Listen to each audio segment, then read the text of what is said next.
지금 국정원의 발표 내용이 속속 속보로 전해지고 있는데요. 정대진 원주 한라대 교수 이 자리에 나와 계신데요. 교수님과 함께 이 내용들을 좀 짚어보도록 하겠습니다. 어서 오세요. 안녕하십니까? 네. 지금 미국에서도 뭐 파병 규모 10,000명이다 이렇게 좀 3,000명에서 늘려서 잡고 있고 지금 국정원에서 발표한 내용을 보면은 전선으로 이동하고 있다 이런 정황은 좀 명확해지고 있는 것 같죠? 예, 그렇죠. 예. 사실관계는 명확해지고 있는 거고 생각보다는 조금 빠른 것 같습니다. 예. 이걸 다시 한번 복기를 해보면은 10월 8일에 가서 지금 약 한 3주 만에 전선까지 가서 이제 투입이 임박한 상황까지 갔다는 거는 한 3주간의 모든 기술적 준비를 마친 것으로 보지는 않고요. 그 전부터 이미 북한이 파병과 그리고 실전에 대비한 준비를 했다고밖에 추정할 수밖에 없죠. 그러니까 보통 우리가 추정할 때는 지금 북한군이 보통 산악지대에 적응이 되어 있는 부대이기 때문에 평야지대인 저 러시아 우크라이나 전장에서는 좀 활약하지 못할 것이다라고 하는 추정들을 많이 했는데 예. 그 전에 이미 그 김정은이 푸틴과 이제 조약도 맺고 그리고 특별히 이제 러시아와 특수관계들을 만들어 나가는 그 시점부터 파병을 염두에 두고 북한 내부에서부터 준비를 했을 가능성 이제는 좀 배제할 수가 없는 것이죠. 그러니까 준비된 상태에서 가자마자 이제 실제 전장으로 그러니까 파병을 보내기까지는 조금 시간이 걸리고 결정하는데 오래 걸렸지만 예. 일단 파병이 된 이상은 지금 북한식의 이제 속도전으로 실전에 지금 임박한 상태로 보입니다. 예.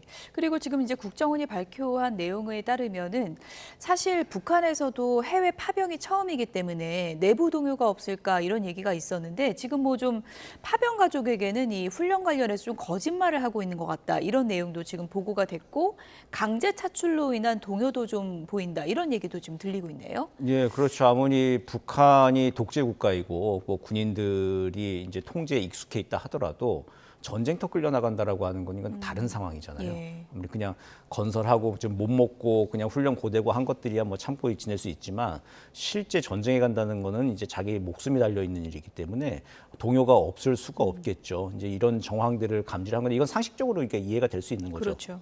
그리고 또 우리 국정원의 아마 정보 능력으로는 북한의 이제 그 동향들을 속속들이 알 수는 있습니다. 여러 가지 감청 기술과 또 위성 기술 등 뭐 여러 가지 정보들을 통해서 지금 뭐 휴민트 인적 정보는 지금 끊겨 있는 상태긴 하지만 예. 다른 이제 정보들을 통해서 충분히 북한의 동향은 파악할 수 있는데 이것들을 지금 세세히 지금 국정원이 좀 이야기를 좀 하고 있죠. 근데 예. 이제 이걸 통해서 무엇을 노리는가라고 하는 건데 이제 북을 좀 압박하고 상황을 좀 알리고자 하는 것일 텐데요.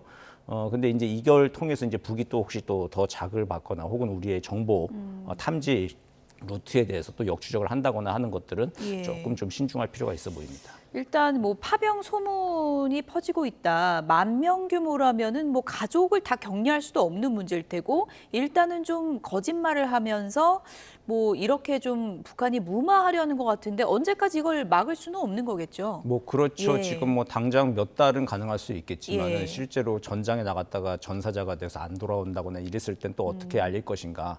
이게 아무리 독재 국가라 하더라도 자기 가족이 이제 죽었다라고 하는 사실에 대한 통지는 하거든요. 하고 또 거기에 대해서 뭐 나라를 위해 충성하다 죽었다를 겉으로는 그럴 수 있겠지만 그 내면에 어떤 마음들이 좀 있겠습니까? 이거는 인간의 그 기본 심리이기 때문에 북한도 이제 그 정권도 그걸 알고 있기 때문에 이게 정보가 유출되고 확산되고 불안과 동요가 생기지 않도록 막는데 지금 최선을 다하고 있을 것이다. 이렇게 추정이 가능합니다. 네, 아무래도 지금 북한 파병에 굉장히 관심이 집중되어 있는 상황이어서 국정원이 여러 가지 이제 정보를 이제 공개를 한 것인데요.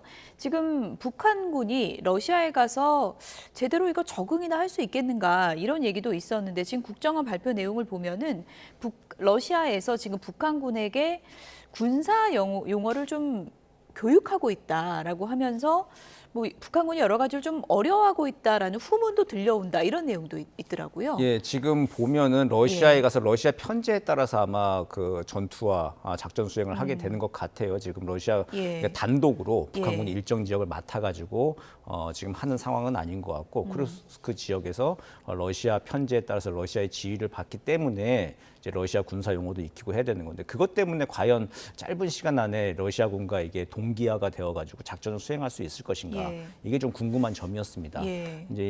그런데 이제 실제 지금 전장엔 가까이 갔고 저기서 또 현장의 약간 후방에서 또 훈련을 한 다음에 또 투입이 될지 예. 또 바로 투입이 될지 이제 이거는 또 예. 봐야 되는 것이죠. 근데 바로 투입이 된다라고 한다면 그게 이제 러시아 이제 육군 보병 전술에서 일회용 보병으로 사용이 되게 되는 것인데 예.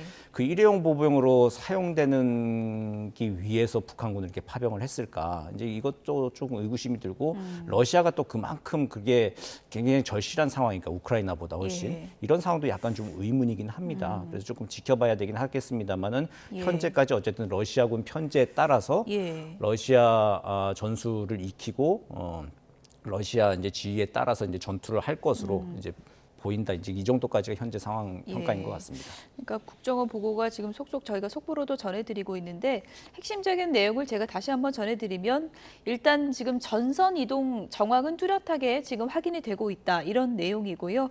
지금 북한 내부적으로는 이 파병에 대한 소문이 퍼지면서 강제 차출 이런 부분도 소문이 나고 하면서 좀 동요가 감지되고 있다 이런 내용 그리고 파병된 북한 군인들이 뭐 언어나 이런 부분을 좀 훈련받고 있지만 좀 어려워하고 있다 이런 후문도 들려온다 이런 내용들이 오늘 국정원 보고로 이어졌습니다.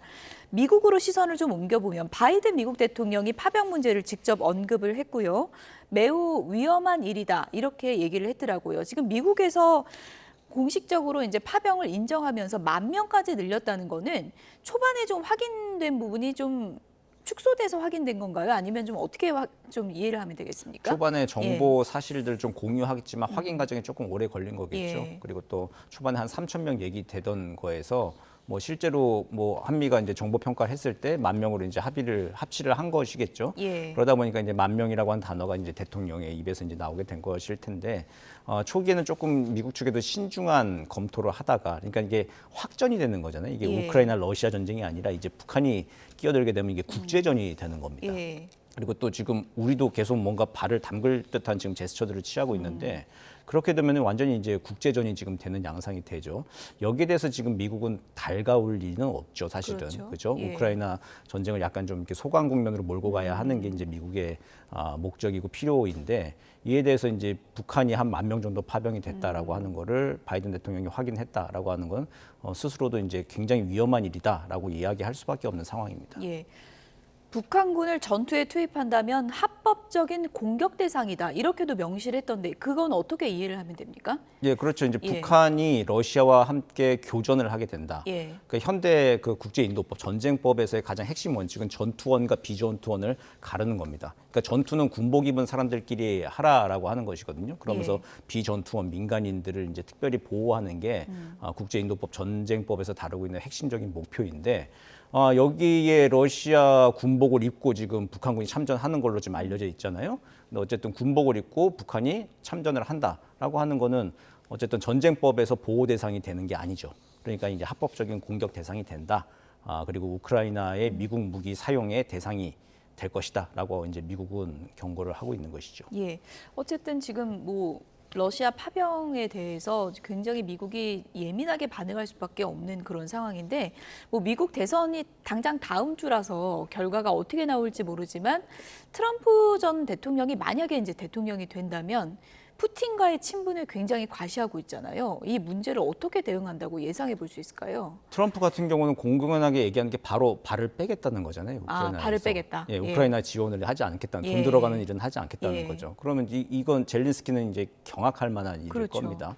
그리고 지금 또 러시아는 북한 군의 지원도 받아서 이 지금 쿠르스크 지역이 이제 쟁점 지역이 되고 있는데 예. 이쪽 지역을 이제 완전히 장악을 하고 그리고 또 뭐 우크라이나의 미군 무기 지원 등이 더 들어가지 않게 되면 우크라이나가 상당히 힘들 수밖에 없습니다. 그럼 예. 이제 쿠르스크 쟁점 지역을 뺏기게 되고 그리고 이제 러시아와 우크라이나가 알아서 하라는 식으로 트럼프가 만약 하게 된다면은 예. 우크라이나는 앞날을 장담할 수 없는 상황에 빠져들게 되겠죠. 그렇게 되면 이제 다른 나토 국가들, 유럽의 국가들은 러시아의 영향력이 이제 우크라이나를 넘어서 바로 경계를 맞서게 되는 예. 거죠. 폴란드 같은 나라들은 아주 또 이제 거기도 이제 아주 경악할 만한 일들이 벌어지는 것인데 그러다 보면 이제 유럽의 안보 질서가 흔들리는 일들이 만약에 트럼프식의 이제 강력 깜짝 처방을 한다면은 이제 그런 일들이 벌어질 걸로 좀 예상은 됩니다. 예. 예.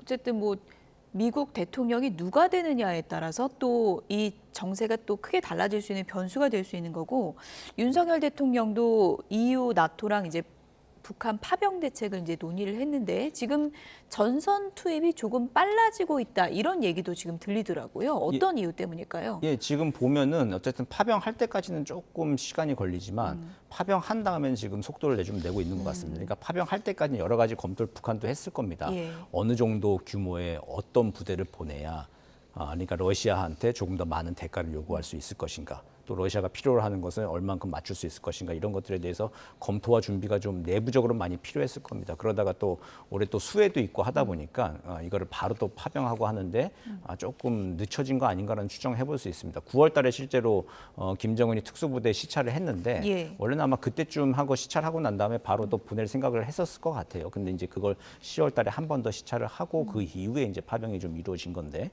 그거 봤을 때 예상보다 한 달 정도 늦어졌지만 실제 러시아에 갔을 때는 준비된 인원들이기 때문에 바로 이제 전선에 출입하는 식으로 그렇게 해서 러시아의 필요를 맞춰주고 북러 협력을 강화하는 방향으로 가는 것. 그리고 지금 우크라이나 전쟁이 어떤 식으로든 이제 좀 소강 국면에 접어들고 마무리해야 된다는 게 국제사회의 여론이고 그렇죠. 예상이잖아요. 예. 김정은한테는 시간이 없습니다. 그러니까 러시아가 북한을 필요로 하는 건 이제 우크라이나 전쟁에서의 이제 포탄과 군수 물자 지원 그리고 병력을 포함한 인력 지원 예. 때문에 지금 북한이 필요한 건데 예. 전쟁이 끝나고 나면 북한은 사실은 푸틴한테 뭔가 요구할 거 받을 게 있을까? 이제 그거는 조금 상식적으로 생각해 보면은 합리적으로 추론할 수 있는 것이죠. 이랬을 때 김정은은 짧은 시간 내에 어쨌든 푸틴에게 이게 병력 지원도 하고 최대한 러시아의 지원을 받아내면서 특히 혈맹 관계라고 하는 걸로 업그레이드하는 것. 그러니까 한미 동맹에 준하는 수준으로 북러 동맹까지 만들어 놔야 이 우크라이나 전쟁이 끝난 이후에도 한미 연합 전력에 예. 대응을 할 수 있는 것이죠. 이제 예. 그걸 만들어 나가는 게 지금 김정은은 굉장히 좀 조바심을 내고 있을 것 같습니다. 네. 국정원 브리핑 내용을 보면은 내부적으로 좀 동요가 있고 지금 분석을 들어보면은 김정은 위원장은 마음은 급한 그런 상황에서 최선희 북한 외무상 러시아를 갔잖아요. 어떤 걸 논의할 거라고 보세요? 그 외무상이 갔기 때문에 이제 뭐 군사적인 기술적인 논의들은 하진 않을 거고요. 뭐 군사적인 기술적인 논의들은 이미 김영복 조선인민군 부총참모장이 가 있습니다. 폭풍군단 사령관을 지냈던 사람이 가 있기 때문에 그쪽에서 이제 얘기를 할 거고 아마도 이제 국제사회에서 지금 북러 협력 그리고 또 북한의 참전에 대해서 반대 여론, 비난 여론이 좀 높아지고 있잖아요. 여기에 대해서 북한과 러시아가 어떻게 대응을 할 것인가. 예. 그리고 또 이제 그 유엔에서 북한의 러시아 파병에 관련된 회의가 30일 열리기로 지금 되어 있는데 예. 그때 이제 어떻게 대응할 것인가라고 하는 것을 북러가 북한식 표현대로 하나의 참모부가 되어가지고 논의를 해야 되는 시점이죠. 예. 그러다 보니까 이제 최선희가 급하게 좀 러시아를 간 것 같고 초청 주체도 좀 명확하게 안 나온 것 같아요. 북한 보도를 보면. 그렇군요. 그러니까 조금 급하게 간 건 사실인 것 같습니다. 긴급하게 간 것 같다. 예, 예. 김정은 위원장의 러시아 방문 뭐 날짜 잡는다 이런 얘기도 있던데 그런 추측도 가능한 건가요? 그렇죠. 예, 그거는 뭐 기정 사실화돼 있는 거고 이제 예. 시기의 문제일 건데 예. 이번에 간 김에 이제 전략 대화라고 하는 거죠. 외무상이 갔으니까 그쪽 외무상 만나고 하면 이게 전략 대화가 되는 건데 이제 그 푸틴이 한 2번이나 최근에 또 왔으니까 또 러시아에 또 김정은이 또 방러를 하는 것 이제 이런 것들을 보여주는 것, 그 날짜를 조율하는 것 이제 이것들이 아마 최선이 이번 방러의 또 예. 가장 중요한 과제일 것 같습니다. 예, 오늘 나오셨으니까 국정원 브리핑 내용 중에 좀 눈에 띄는 부분이 있어서 이것도 좀 제가 여쭙겠습니다. 김주의 지위가 격상된 것 같다. 이런 오늘 브리핑 내용이 있었습니다. 김여정 부부장의 뭐 안내를 받았다. 이렇게 지금 분석을 하고 있는데 국정원의 이 브리핑 내용은 어떻게 보십니까? 김주애가 등장한 지 한 2년 됐죠. 이제 예. 2022년도부터 이때쯤 나왔으니까 딱 만 2년이 됐는데 그때하고는 조금 많이 달라진 건 사실인 것 같습니다. 이제 그때 이제 김여정이 약간 좀 김주애가 나온 자리에서 그 주변부 자리로 좀 배치가 되고 하는 모습 보면서 권력 이동설이 좀 있다, 뭐 아니다, 후계자다 아니다 그런 논의들이 많이 있었지만, 예. 근데 이제 김주애의 지난 2년간 행보들을 봤을 때는 위상이 높아진 건 맞는 것 같아요. 그리고 아마 또 국정원의 보고대로. 만약 김여정이 안내를 받고 있다라고 하면은 그 로얄 패밀리 백두혈통 가게 내에서는 좀 내부적으로는 어느 정도 좀 정리가 된 상태다라고 좀 볼 수밖에 없는 것이죠. 근데 우리는 어쨌든 국정원 보고를 보고 이야기를 하는 것이니까 그렇죠. 아직은 뭐 추정할 수밖에 없는 예, 상황입니다. 여러 뭐 정황만 가지고는 얘기할 수 없고 공식 무슨 뭐 지금 지위가 부여된 그렇죠. 건 아니니까요. 예. 최근에 김정은 위원장이 뭔가 좀 불안감이 커진 게 아니냐 이런 추측들도 있었는데 오늘 또 국정원 발표가 김정은 위원장이 암살 가능성을 의식해서 최근에 경호 수위를 격상하고 있다 이런 내용도 있더라고요. 최근에 좀 그런 좀 불안감이 좀 증폭된 부분이 있을까요? 이제 부대 시찰을 할 때도 자기 군부대 시찰을 하는데도 옆에 이제 그 무장 경호 기관 소총 자동 소총 무장 경호원들이 옆에 배치돼 있고 합니다. 예. 그러니까 이렇게 사격 훈련하는 것들을 이제 실사하는 자격에서 그러니까 자기 군인들도 이제 믿지 못하는 그런 상황들인 것이죠. 예. 근데 뭐 독재자일수록 시간이 갈수록 또 뭐 그 신변의 불안감을 느끼고 경호를 높이고 하는 거는 이제 동서고금 막론하고 다 우리가 알고 있는 사실이잖아요. 예. 아마 그 사례 패턴대로 지금 가고 있는 상황인 것 같습니다. 이런 뭐 체제나 본인 신변에 대한 불안감이 뭐 미국 대선 앞두고 전후에 뭐 도발로 이어지진 않을까 이런 우려도 있는데요. 추이를 좀 지켜봐야 될 것 같습니다. 지금까지 정대진 원주 한라대 교수였습니다. 오늘 말씀 감사드립니다.